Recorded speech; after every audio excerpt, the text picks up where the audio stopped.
For those of you that are already on, we're just letting a few more in. We're going to get started in just a minute. Give us about 30 seconds here to get started.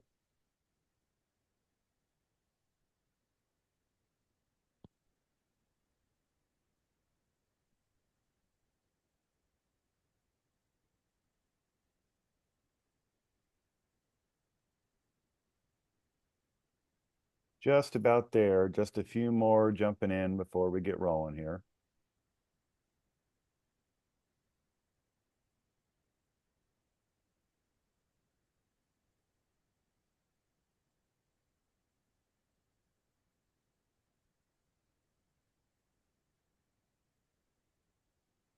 Okay.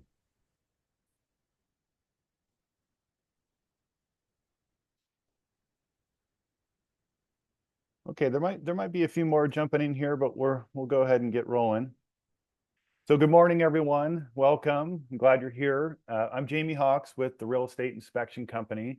Welcome to the webinar on SB 326 and SB 721 compliance.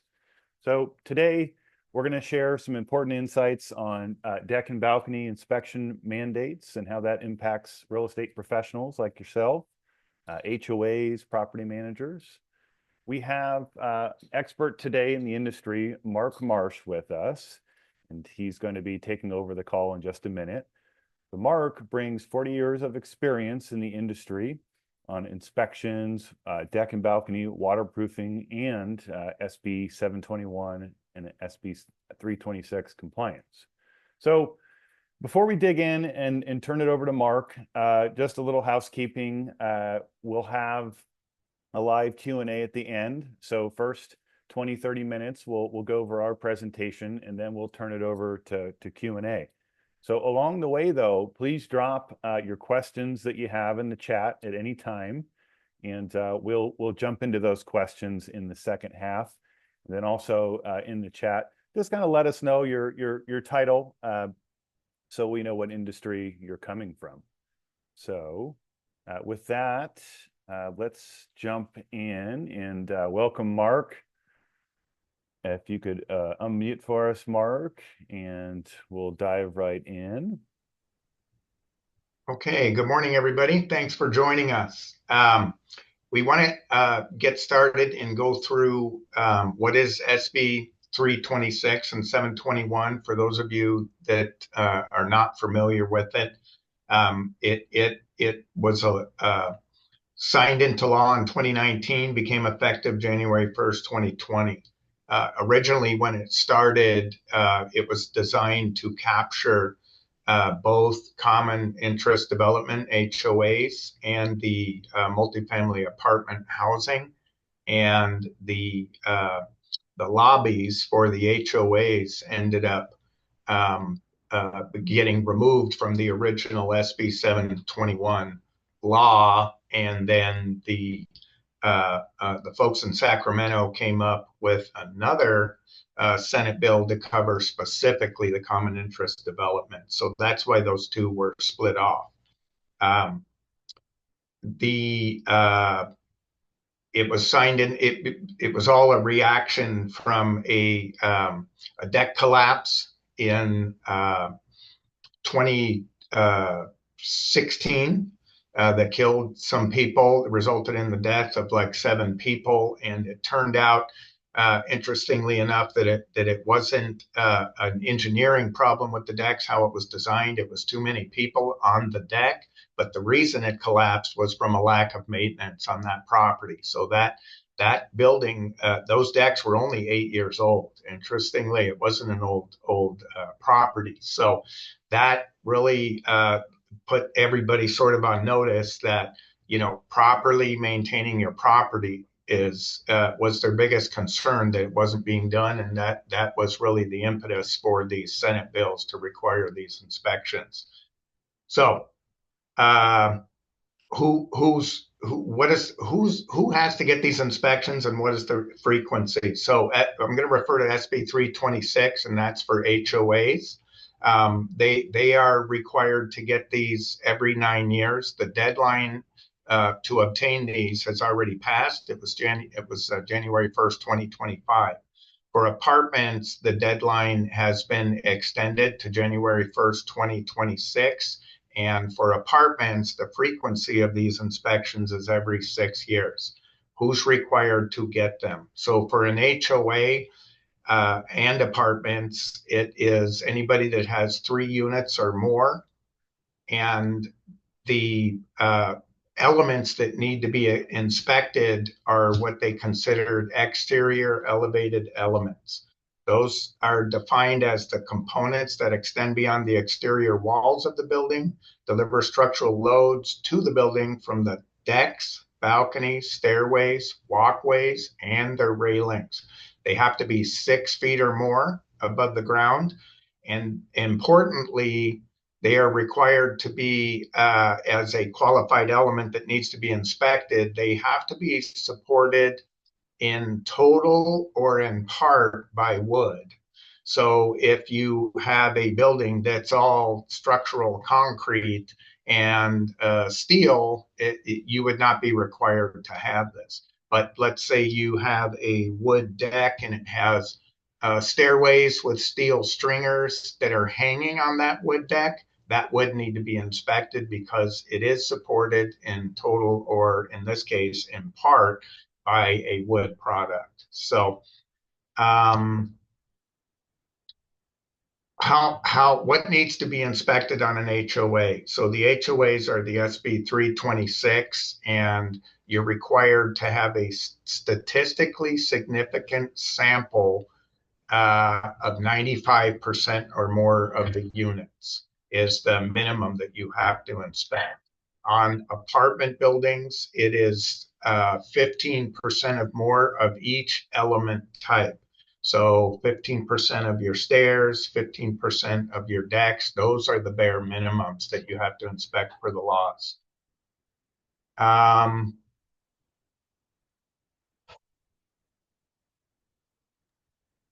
If the visual inspection identifies building conditions that indicate unintended water or vapor has passed into the associated waterproofing systems, thereby creating potential for damage to the load-bearing components, the inspector will determine the necessity for further invasive inspection. This can be opening the concealed conditions, perform a borescope, use moisture meters, forensic water testing. It's really up to the inspector at that point. We get asked a lot, do you have to use a borescope? It seems that the industry, several folks out there are requiring that you use a borescope. That's up to the inspector. If they want to use a borescope, it is not required.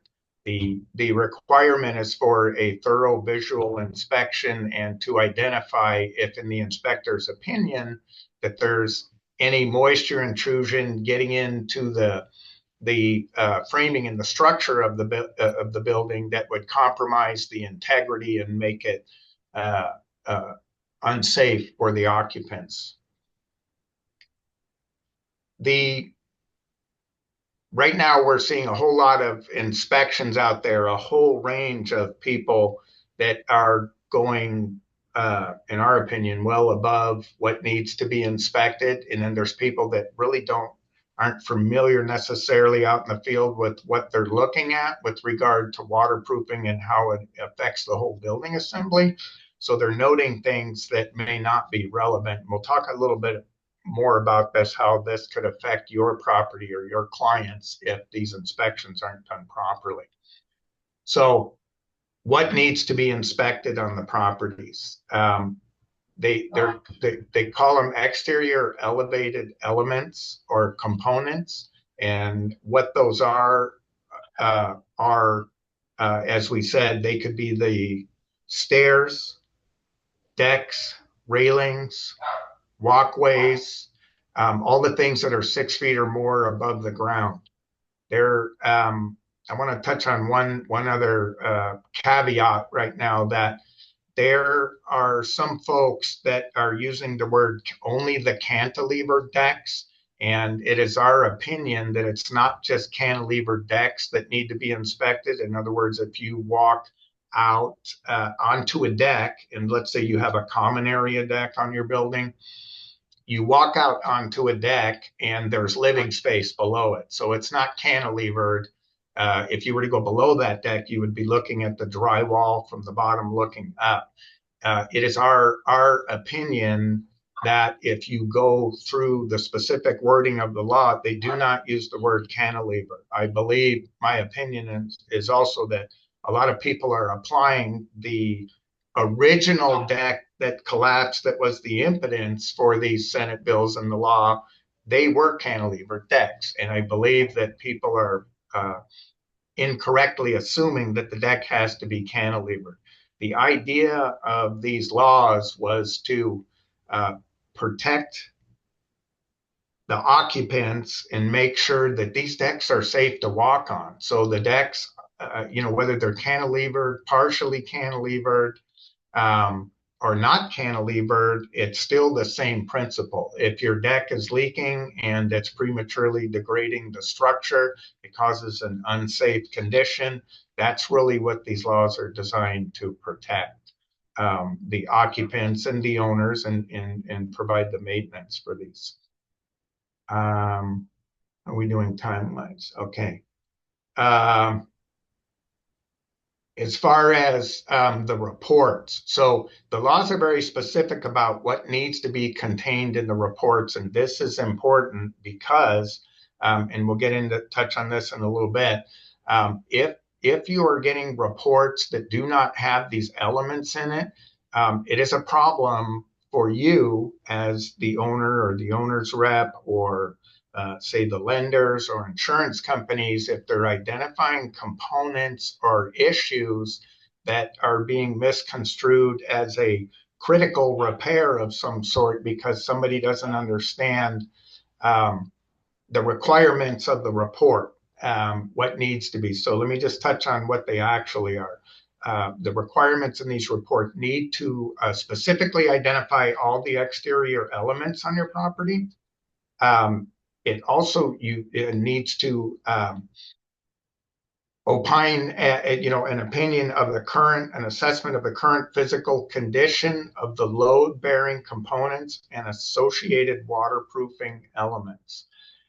It also requires that you evaluate the expected future performance and remaining useful life of the load-bearing components and associated waterproofing system. You are required to also, the report has to contain recommendations for necessary repair or replacement of the load-bearing components or the associated waterproofing elements, and it needs to be signed by the inspector. In the case of a SB 326, it has to be signed by architect, a current licensed architect, or a structural engineer. In the case of an apartment, you can have both of those that I just mentioned, the architect, structural engineer. Actually, in that case, in the apartment case, it can be a civil engineer. You can also have a licensed contractor that has experience 5 years or more in multifamily building, multi-level buildings, or you can be an ICC building inspector or a equal and recognized certification from the local building departments. That's who can sign the report.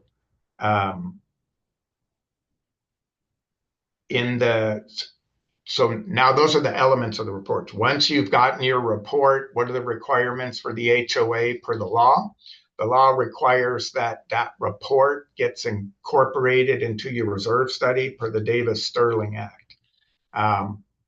It, oddly enough, the law does not require that you perform the repairs unless there is a health and safety concern where you have identified a condition that is not safe to go on for the residents. And in that case, that report has to be brought to the local building department, submitted to them, and you have to pull permits, and you have to barricade that off to prevent anybody from accessing it. So in that case, that report has to be delivered to the building department. In any other case that you may have some things that might need to be repaired, but they're not a health and safety issue, you're not actually required per the law to make those repairs. They are required to be incorporated, presented to the board, incorporated into the reserve study. In the case of apartments, it is different. You do have 120 days to make those recommended repairs. So that is what you need to do once you have your report. What we're seeing now, because there's a whole range of folks that have gotten into this business that may or may not be experienced with this kind of work. So with the real estate inspection company and myself, we're very familiar with doing these inspections. We've been doing them for many, many years. We're very well versed in it, but not everybody is. So the problem that is creating in the market, that the challenges that we're seeing right now, is that you have reports that are being completed by people that don't understand the waterproofing assemblies, what the interactions of each, say the stucco to the deck to the wall, the post to the support beams, the edges of the deck. If you have topping slabs, they're not really sure how to deal with that. So we are now being given reports and asked to look at projects where there already is reports issued on them and saying, I don't know what to do with this. I don't even know. The reports are being given to repair folks who are looking at them and saying, I don't know what this means. I don't even know what they're talking about. They don't even know what they're talking about. So they're also reporting on items that might be a code violation. Let's say your railings aren't up to code. They're not tall enough, for example. So they're saying, as part of this report, we're saying that this is an unsafe condition because your railing's too low, and we want them all replaced on your whole project, right? So that's causing unnecessary problems for the owners right now. And where we're seeing this is happening is twofold. One is, if the HOA is trying to solicit bids on getting the work done, the folks that they're giving this report to are saying, we don't know what the scope of work is. We don't know what needs to be repaired. What's the bare minimum? And so they're struggling with that.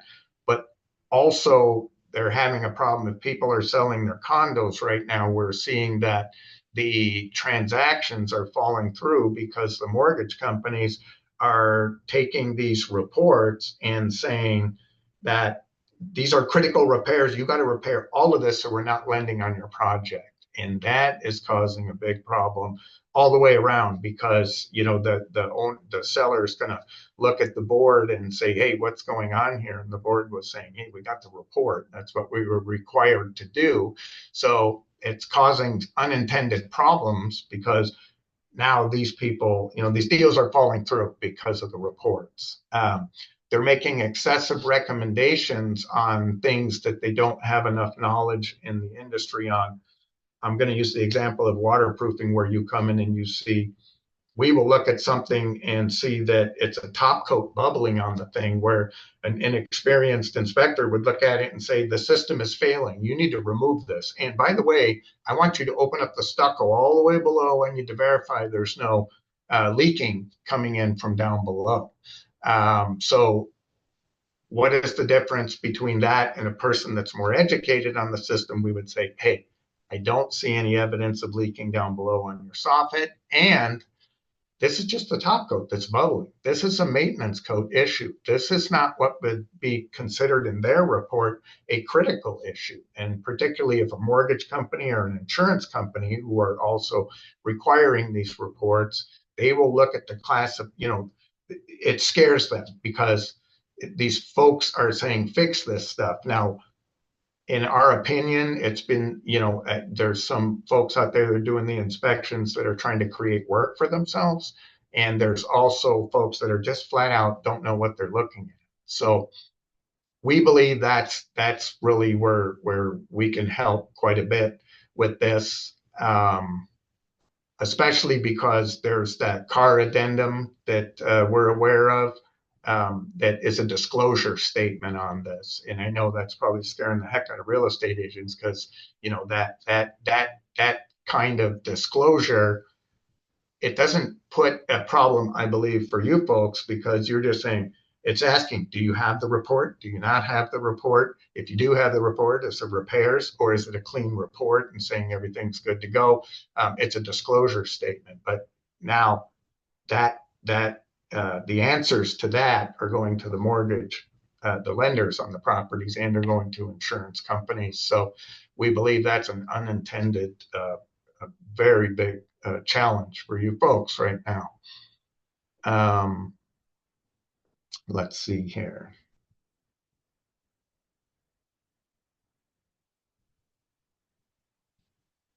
One of the other scope of work on these inspections we're seeing is we get asked all the time, and I touched on this earlier about borescopes. And for those of you that don't know what a borescope is, it's basically a camera where you could drill a hole in let's say the stucco soffit where the framing's not exposed and you're down below, you drill a hole and it's a camera that looks up there and sees water damage. I've been using those for at least 25 years. And they do have their uses, but some folks are saying we cannot tell if you have had leaking unless we look up with that borescope. And the problem with that is, in our opinion, is that we know decks, we know waterproofing, we know them very well. If there's no problem on the top of the deck, there's no reason to believe there's a problem under the deck. We can evaluate it from the top. Is it soft? Is it not soft? The problem with looking at it from down below in a sort of where you don't have any reason to look at it other than you're saying, I want to poke a hole and evaluate. You can see water staining on framing. Doesn't tell you if that's an active leak, 5 years old, 10 years old. And if that thing was so deteriorated, you would be able to see it from the top. So our approach is to not saddle our clients with a blanket. We borescope everything. We only would do that in the case where we thought that there was some reason to think there was a leak there, the staining on the stucco, the soft plywood on the top, things like that. So we only do what we believe is warranted. And the law only requires that you perform a visual inspection. If once you perform that visual inspection, you believe that you need to see something down below, which in our evaluations, you know, I'm going to use an example here. You get on a deck, you see it's kind of soft. It's obvious to us, yeah, you got water coming in there. There's some damage and degradation there. It may not be that safe. We're going to recommend that you open that up from the top because you have to repair it anyway. So you would have to repair it from the top. If you open it from the top, then you can evaluate the framing. So that would be one additional inspection. Hey, Mark, I gotta, if you could touch back on what you're seeing out there with lenders in terms of critical repairs coming up sort of at the 11th hour in the transaction, and maybe a case of where that came up in recent history. So someone is looking to purchase a property, and later in the due diligence period, the lender finds out that perhaps the property hasn't had this inspection yet, or they have, and there's critical repairs that were needed. Have you seen those scenarios recently? Yes, we have, and we're seeing them more every day that goes by. We're seeing more and more of that because I believe properties are changing hands as the selling season's increasing. But what's happening is the lenders are asking for these reports, and if the report has all of these action items that they believe are critical repairs, then they're requiring that gets done. So people are the sellers now, and the buyers can't get the loan on them, and the sellers are supposed to produce this report. If you don't have the report, then we can get those done pretty quick for the client in our case. If you do have the report and it's identifying, just a myriad of problems, we can evaluate that. and we can look at it and give you our opinion as to, look, based on what we're seeing here, our strategy is to make sure the items are legitimate. Now, that we can probably, tell you whether we can help you just by looking at the report, but it might require another inspection. But you have to have qualified inspectors that know what they're looking at. We are not afraid of going out and putting these things, redoing them and putting them in a maintenance category when it is legitimately maintenance, right? If for the owners, they want to understand, because what the lenders are saying right now that we're seeing is that they're requiring that you fix everything on the whole project, not just that unit. It's not specific to the unit that's being sold, it's everything. So if you have a report that you had done and you check the box, I've got that report, and you think you're compliant, these reports may not even be A, compliant, but B, it's not useful to you because you can't navigate through these repairs. You don't even know where to start. Whereas we can take that information in with all of our experience on decking and put these in categories that are manageable, and what repairs are necessary and immediate that would need to be done versus items that are maintenance, that you could be categorized as maintenance, take care of in your next maintenance cycle, in your reserve study that's requiring that you have your decks recoated or whatever that maintenance cycle might be.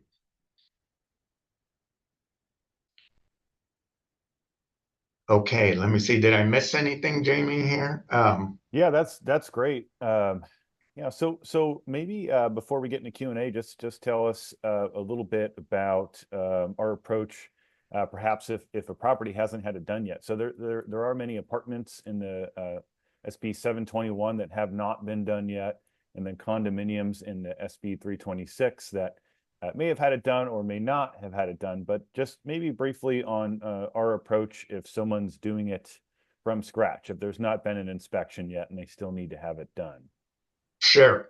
So our inspection and reporting process is very quick. Our turnaround is very quick, and we believe that the way that our reports are designed with an eye to only deal with the items that are required by law, not to get outside the box, stay in our own lane with these reports so that it's only addressing that. There's several people we've seen that are just scared to get the report done because they feel like it's gonna generate all this expensive work that needs to be done.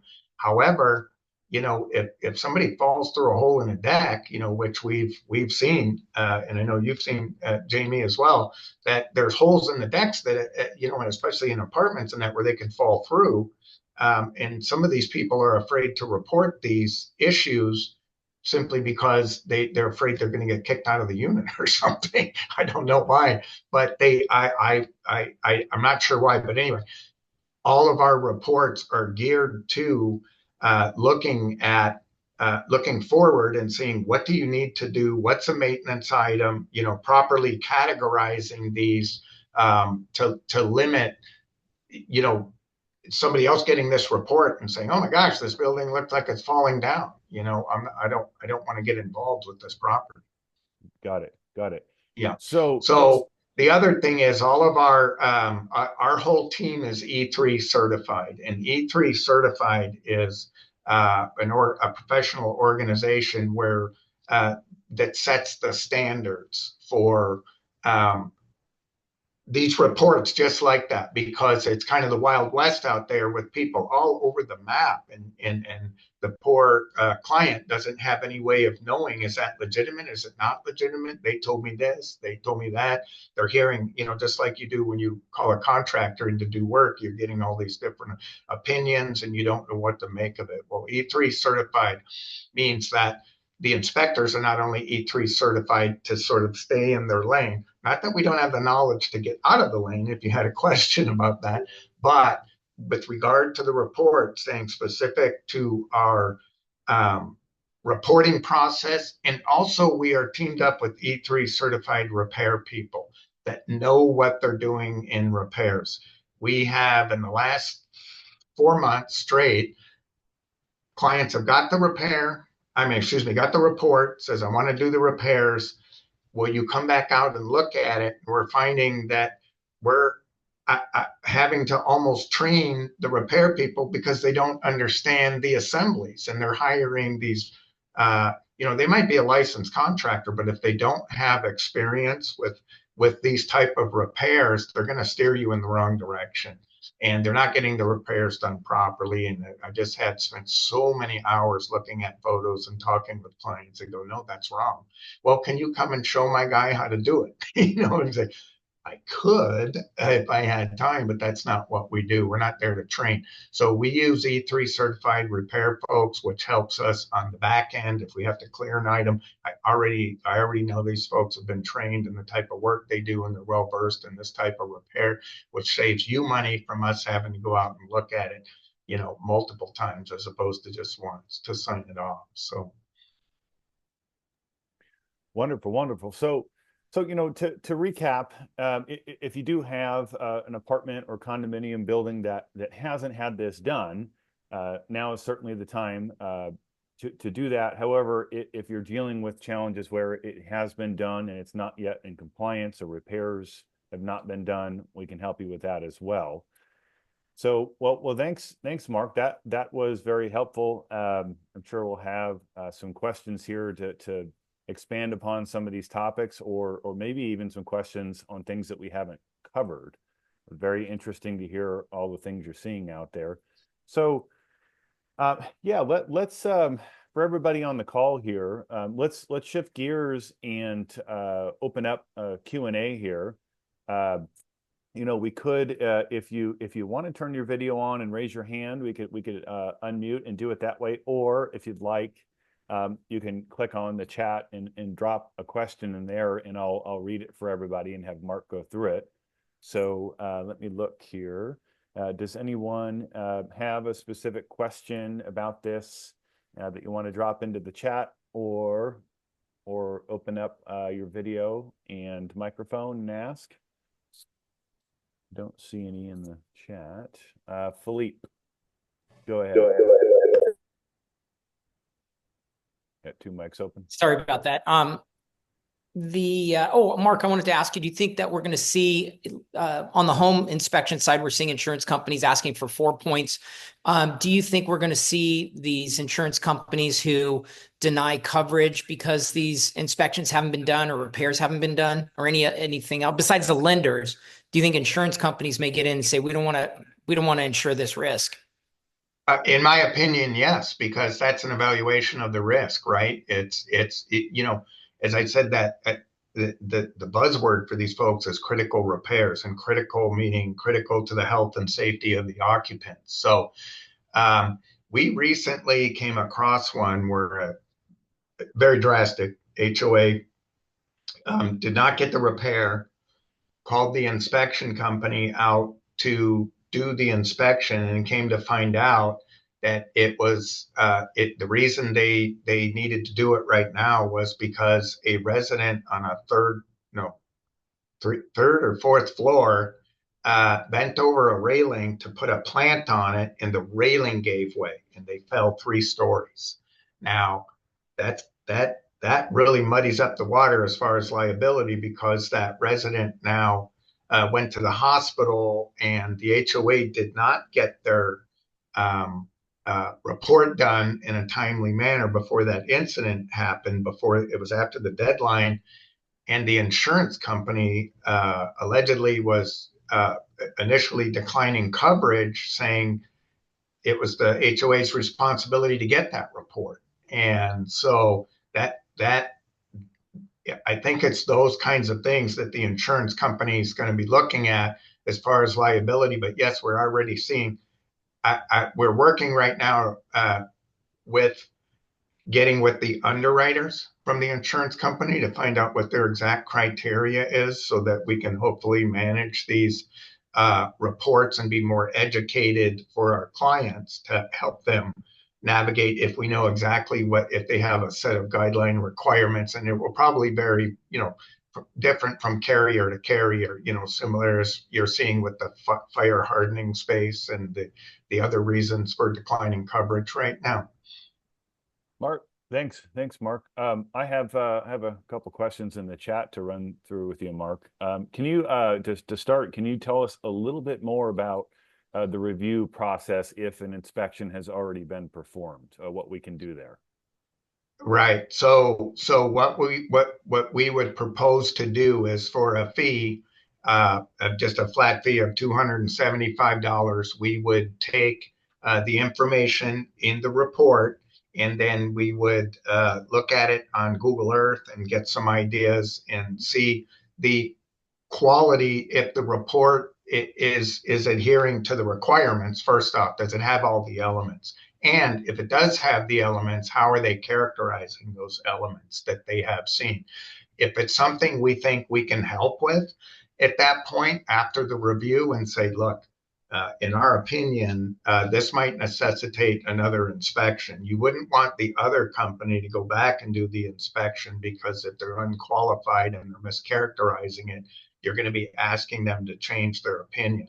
So, okay. Any inspection company can do a deal with the client and say, this is how I do my inspection, and this is what I require that you do. That's why you're seeing prices all over the map. You're seeing people that don't know what they're looking at and just breezing over and giving you a report, and it's signed by somebody who said it's a qualified report, but it's not necessarily qualified. In their opinion, it is. And then you're seeing on the other end of it, you're seeing inspectors that are poking 4, 5, 6 holes under every single deck to look at it. And the logic of that we don't agree with. And so there's going to be that range of, so that would be the process. We would, for a fee, look at, submit the, if somebody says, look, can you help us? We won't know until we look at the report. Then we can give you a better idea. We're not suggesting that we cover up problems. We're just suggesting that we look at the appropriateness based on all of our experience with, rebuilding thousands of decks. Got it. Thanks. Okay, another one for you, Mark. So how will SB 326 enforcement be handled at maybe the local jurisdictional level? And are there penalties in cities and counties? Or I guess just in general, the enforcement. Tell us a little bit about what you're seeing with that. Or the lack of, maybe. Yeah, so it's up to the local jurisdictions how they want to handle it. And that's the way the law is crafted, that the authority having jurisdiction, the AHJ, is allowed to do whatever they want. So a drastic example would be up in Malibu. They require everybody to have their reports. They added another layer of requirements for hotels. They're saying hotels have to have these inspections done. They also have drawings on their websites that show so they show a big deck, and there's living space under 3/4 of the deck, and they're saying you only need to inspect that last couple feet that's cantilevered, right? In our opinion, that's wrong. It's not the intent of the law. Nowhere does it say it. However, local jurisdictions can require whatever they want. So there is on the E3, there is a E3 professional organizational website, but you can go to each jurisdiction and see how they're handling it. Part of the problem is they are behind money-wise. A lot of them, they haven't set up the budgets to sort of handle this. So for the most part, they're not really enforcing it. Unless you go to get a permit or something like that, they will require it.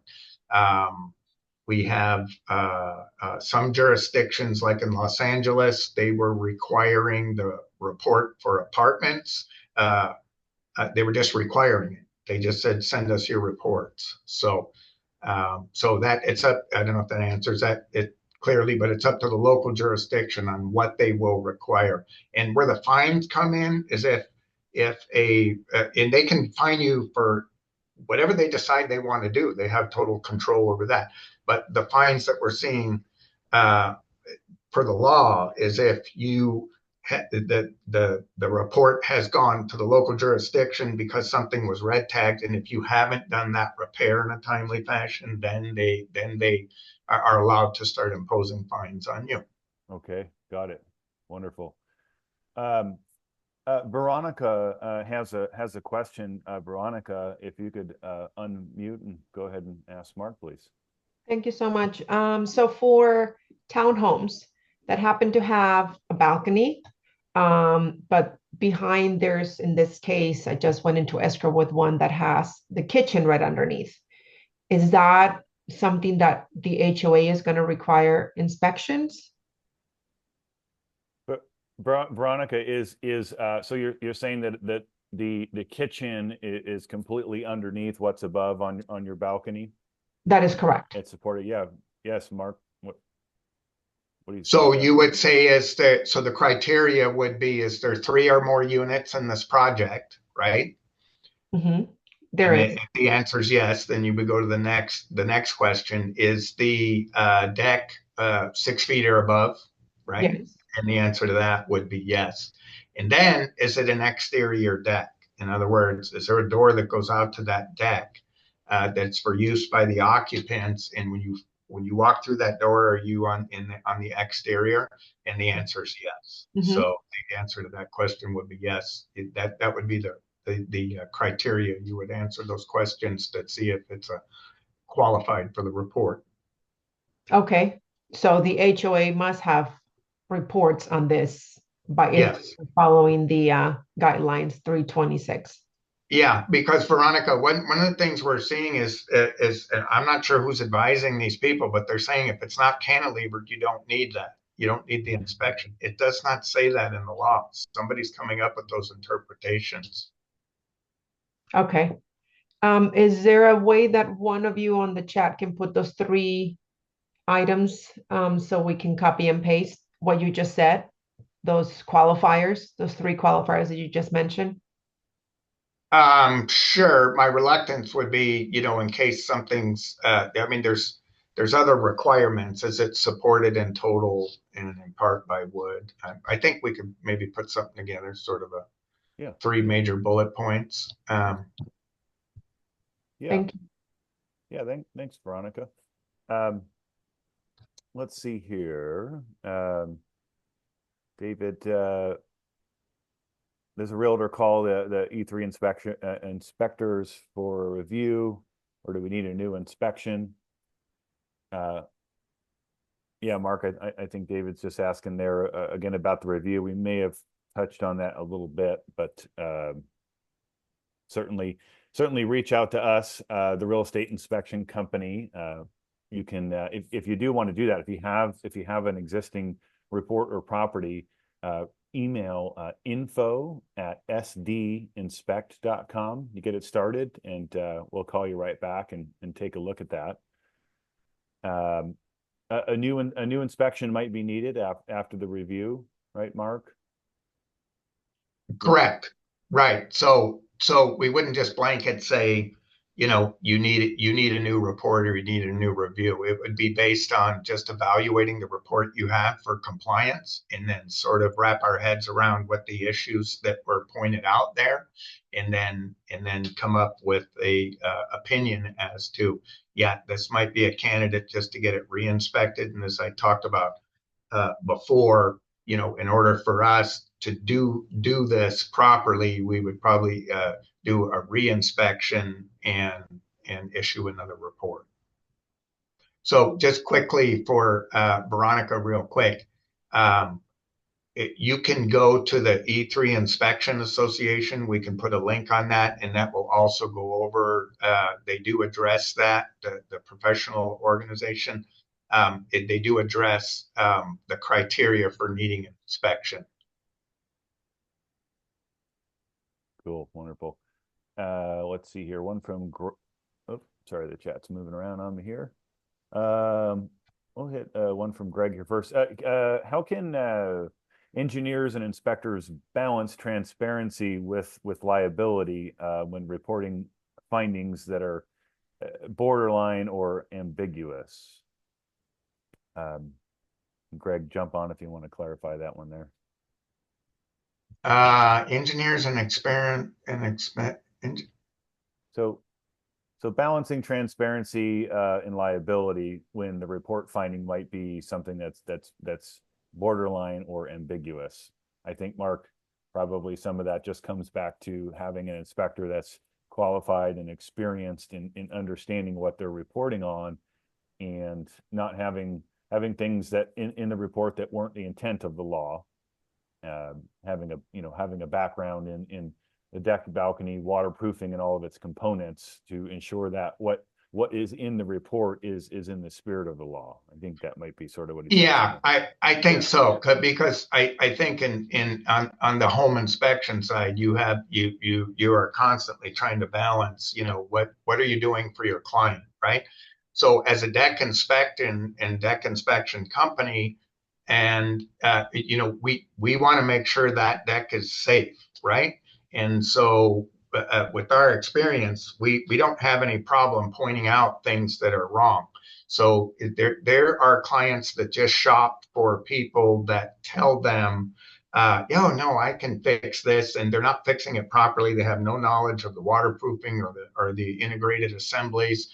They're just trying to make it look nice. And I've been on multiple inspections where, and even in a portfolio situation where the management company owned most of the properties, but and they kept up on their properties very well. But there was a couple cases where they were managing properties that they didn't own, where the folks on those properties were literally patching over things on wood frame stairs and had just painted it before I got there and stepped on it, and the plywood's soft, like you could almost go through it. And I thought, there's going to be people that shop for those kind of inspections just to get through this inspection. However, we're looking at the safety of the occupants and the health and safety of these folks, and offering our expertise as to what really is a problem. If water leaks in this spot here, is that going to prematurely degrade my structure and cost me a bunch of money down the road? Is it something that's going to be an ongoing problem? Or is it something just minor? No, this is an easy fix. It's something a tube of caulk could fix right here. And you have to understand what you're looking at in order to make those proper decisions or recommendations, if you will. Got it. Okay, thanks. Let's see here. Sean has a question asking about have you experienced a situation, Mark, where a lender is requiring either SB 326 or SB 721 report, but sorry, it jumped on me here. But the association's council has advised the board of directors that the balconies do not meet the criteria for the inspection. Right. Yeah, that's a good question. And actually we have, and I've discussed this with other folks in the industry, and we are seeing that council is advising, and especially with a cantilever deck, it's the same situation. The council is advising that they don't need the inspection for whatever reason. But so the answer to that is yes. We don't agree with it, but we're not in a position to sway the board other than to say, that would be like council advising on, what components are proper to repair your deck. They don't have the experience, in my opinion, to do that. They're just looking at it from a legal point of view, which the answer is yes. I don't agree with it, but it's up to the board to make those decisions. However, in my opinion, where the rubber meets the road on that is the minute you have somebody go to sell their unit and they're getting this report that may be complete or incomplete, if they're scrutinizing it down there saying, hey, you have more decks on this, especially with insurance or one of those folks. I think that's going to cause headaches down the road if you have an issue and a homeowner particularly points that out. You're going to have different opinions on that. And, I would never say go against the advice of counsel. However, I would say, having been an expert in construction defect for many, many years, that counsel are not always the right people to opine as the appropriateness of the scope of repairs, versus safety, right? So that's our field. That's what we know very well. So I don't know if that answers the question, Sean, but We'll definitely give us a call and we can review that. In fact, we can also even just look the property up online and get a better idea if it's a need or not. Well, we're getting to the end here. If there's any last questions, please go ahead and raise your hand or throw it in the chat. But I think we're getting down to it here. So with any existing reports, or if you're in need of a new inspection, give us a call. The number is on the chat there, 800-232-5180. You can email us at info@sdinspect.com. And if you have any technical questions that you weren't able to ask here on this webinar, you can email Mark directly. He's here as a resource for that. Mark's email is mark@westcoastdeckinspections.com. Any technical help there. Thanks for joining, everyone. Appreciate you attending, and great questions, by the way. Thank you, Mark, for taking the time to jump on here. And yeah, we'll hopefully see you guys out there. Jamie, can I interrupt you just for one Please. second? I wanted to mention real quickly, since this is a problem that seems to be gaining momentum as far as deals that are falling through, we had talked about between us maybe doing another webinar down the road. And so we wanted to let everybody know if this was helpful, or give your comments or what you want to see more or less of, you feel free to comment on that. But certainly, if you have other people you think might benefit from this, let us know, and we'd be glad to send them an invite to the next one. Absolutely, yes. Please reach out. We can do another webinar, and also if there's someone that you might want to share this with, of course we can share the recording as well. So yeah, thanks Great. everyone. Yeah, thanks everyone. Okay.